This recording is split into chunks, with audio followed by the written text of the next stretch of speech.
বিকাশের মাধ্যমে কিভাবে আপনারা ওয়াইফাই বিল দিবেন? তো দেখেন, সর্বপ্রথম আমি বিকাশ অ্যাপ্লিকেশনে চলে গেলাম। তো এখানে আপনাকে বিকাশে পর্যাপ্ত পরিমাণে আপনার অ্যাকাউন্টে টাকা থাকতে হবে। তারপর আপনার হচ্ছে পাসওয়ার্ড দিয়ে বিকাশ ইয়াটা লগ ইন করবেন, ঠিক আছে? তো লগ ইন করলাম বিকাশ অ্যাপসে। তো লগ ইন করার পর দেখেন এখানে লেখা আছে পে বিল, পে বিলে চলে যাবেন। তারপর লেখা আছে ইন্টারনেট, ইন্টারনেটে চলে যাবেন।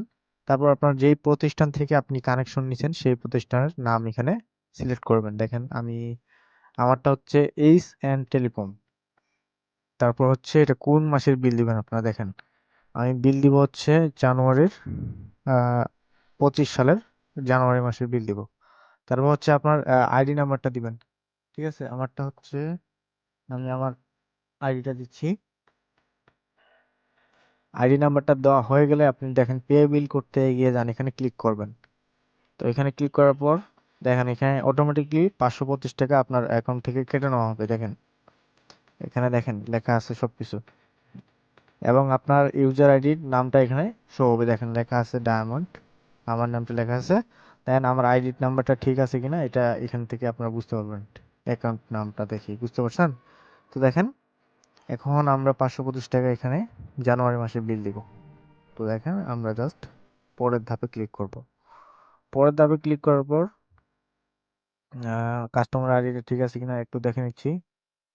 কাস্টমার আইডিটা অবশ্যই আপনার সঠিকভাবে দেখে নেবেন, এবং প্রতিষ্ঠানের নাম ঠিক আছে, আমার প্রতিষ্ঠানের নাম ঠিক আছে। H and telecom customer ID, মানে আমার ওয়াইফের আইডিটা 61 322। ওকে, সো সবকিছু ঠিক আছে। এবার হচ্ছে আমাদেরকে পিন নাম্বার দিতে হবে, বিকাশ পিন নাম্বারটা দিব। বিকাশ পিন নাম্বার দেওয়া হয়ে গেলে কনফার্ম পিনে ক্লিক করব। তারপর আমরা পে বিল করতে ট্যাপ করে ধরে রাখুন, এখানে ক্লিক করলেই আমার বিলটা পেমেন্ট হয়ে যাবে। দেখেন আমি পেমেন্ট করতেছি। ওকে, দেখেন পেমেন্ট করলাম। তো এখানে কিন্তু আপনার পে বিল সফল হয়েছে। দেখেন এখানে লেখা আছে।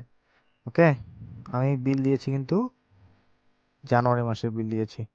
এখানে এখন লেখা আছে আপনি এটা ডাউনলোড করতে পারেন। রিচার্জ, রিচার্জটা আপনি ডাউনলোড করতে পারেন এখান থেকে। এখানে ক্লিক করে আপনি যে বিল দিছেন তার একটা আহ, প্রমাণ, প্রমাণ এখানে আপনি দেখেন, এখানে বিল ইয়াটা পাবেন, কত টাকা বিল দিলেন, কোন মাসে দিয়েছেন এটা পাবেন, ঠিক আছে? মানে রিসিভারটা পাবেন। তারপর হচ্ছে আপনি হোমে ফিরে যাবেন। ওকে, সো এই হলো মূলত প্রসেস। ওয়াইফাই বিল আপনারা খুব সহজে এইভাবে ঘরে বসে দিতে পারবেন কোনো প্রকার ঝামেলা ছাড়াই, ঠিক আছে? তো বন্ধুরা এই ছিল আজকের ভিডিও। সো আশা করি ভিডিওটা আপনাদেরকে অনেক অনেক ভালো লেগেছে অ্যান্ড ভিডিওটি আপনাদেরকে অনেক অনেক উপকার আসবে। তো বন্ধুরা ভিডিওটি ভালো লাগলে অ্যান্ড ভিডিওটি উপকার আসলে অবশ্যই আমাদের ফেসবুক পেজটি ফলো করতে ভুলবেন না, এবং আমাদের ইউটিউব চ্যানেলটি সাবস্ক্রাইব করতে ভুলবেন না। তো বন্ধুরা আজকের মতো এখানে বিদায় নিচ্ছি। তো সবাই ভালো থাকবেন, সুস্থ থাকবেন। তো বন্ধুরা গুড বাই।